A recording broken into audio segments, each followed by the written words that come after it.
Okay, here are the detectors we'll be looking at over the next few months. The first one up is the 80 Pro by Garratt. It's not a bad machine. I've got about a year and a half's experience with that. It was my first detector and I really quite like it. However, it does have a few things that are kind of annoying, but you get used to it. The things I don't like about it, to be honest, is the proprietary plugs that they have specifically for the headphones. It means that I can only ever use the Garratt headphones. They have a little silicon seal or a little grommet in here that is quite hard to actually screw in. You've got to be very careful that you don't pinch or it doesn't pop out on one edge and screw it up and ruin the seal. But all that being the same, it does mean that it is quite a watertight connection. The thing that I am having a little bit of trouble with is Garratt at the moment, and I will be talking to Garratt itself. I'm just hopefully that the Garratt service is very good, so the people will be, quite convivial.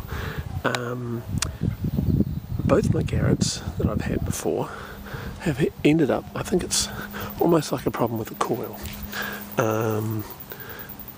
The wire going into the coil seems to, when I wobble it, or has any sort of wobble, mainly from this sort of movement, so like in the car, putting it in and out of the car or anything like that, has gone a little, there might be a loose connection in there because the 80 Pro now goes quite wild. It goes between, it detects between 25 and 40 or 80 all the time, just beep, beep, beep, beep, a bit like a banshee really. So it's a bit disappointing because it is a really good detector, and it's fast. I can use it in the rain, and it was my favourite detector until the coil incident. So hopefully it is just a coil. My last Garratt had a coil problem, so and that was 15 years old.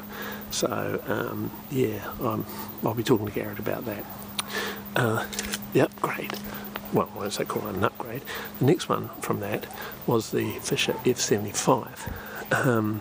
This one here is the F75Se, which is pretty much like the LTD that Fisher brought out.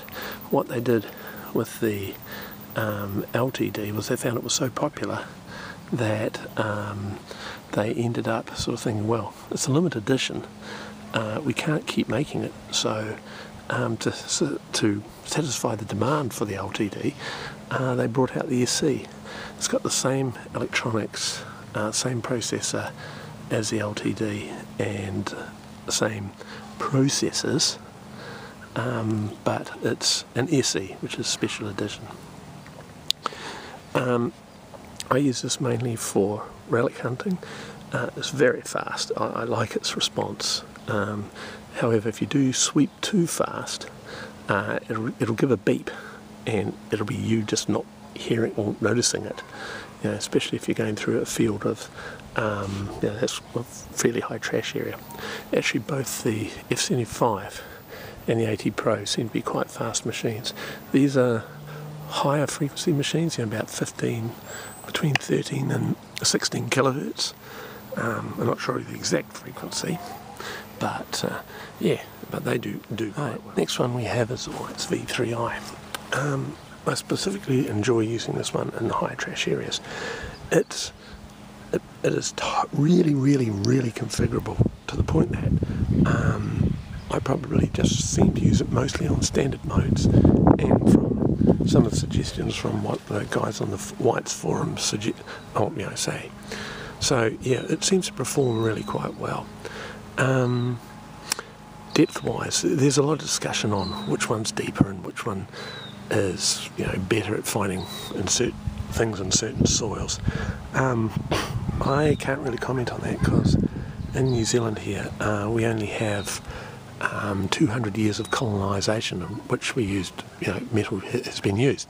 So it's a bit difficult, and where I hunt mainly, it's in riverbed, old glacial sort of river valleys, so there's not much soil. There's maybe 5 or 6 inches, and then you're into pretty heavy rock.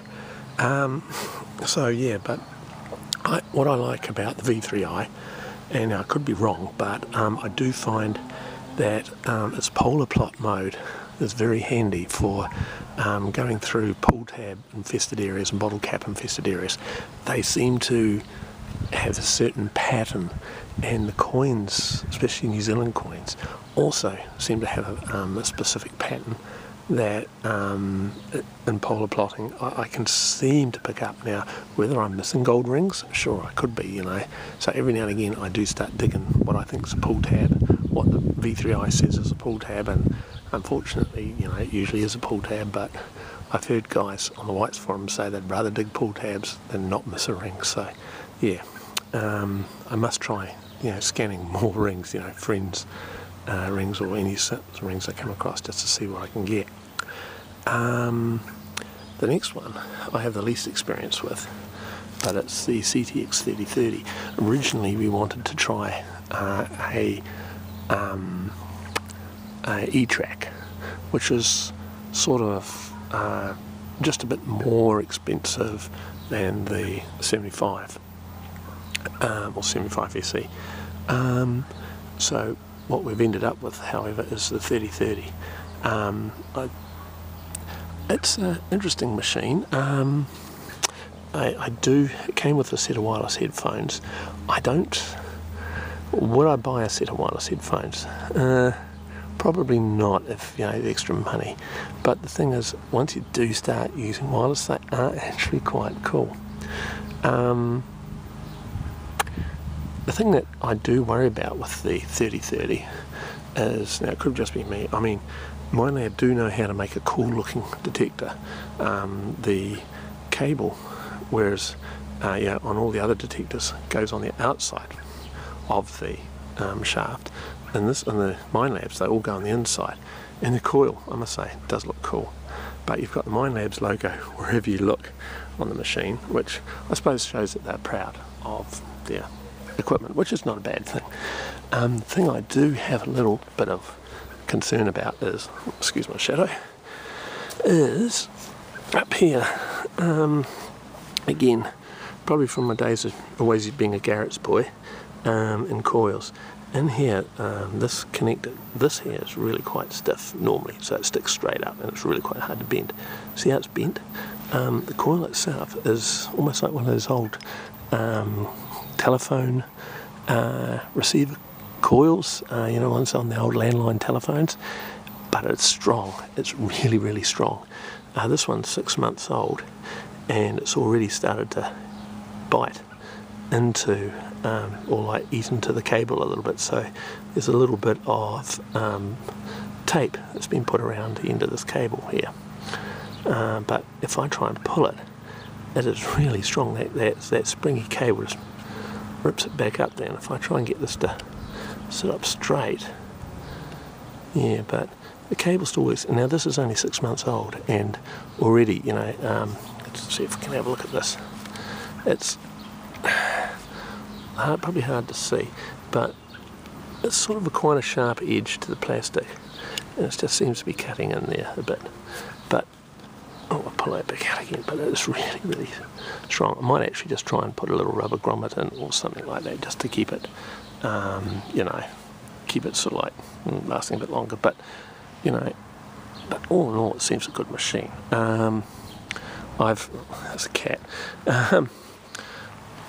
I've used this a little bit, and it does perform quite well.